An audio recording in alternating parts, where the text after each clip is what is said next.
નેત્રંગ ભક્ત હાઈસ્કૂલ ખાતે 2 જૂનથી શરૂ થયેલ સિવિલ ડિફેન્સની તાલીમમાં 64 સ્વયંસેવકો જોડાયા હતા. અધિક જિલ્લા મેજિસ્ટ્રેટની સૂચના અને આદેશને લઈ તારીખ 2/6/2025 લઈ 6/6/2025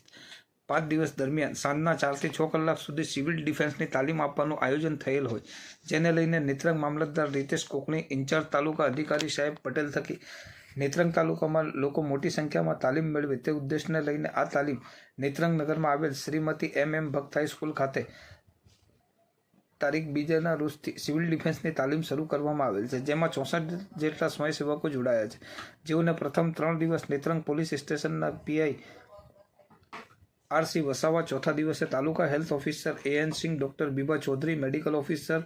થવા ડોક્ટર શિલ્પા મંદાકના, ઇન્ચાર્જ અધિક્ષક રેફરલ હોસ્પિટલ નેત્રંગ અને 5મા દિવસે fire officer notified authority GIDC ઝઘડિયાના કમલેશ આકાશ વસાવા તાલીમ આપશે.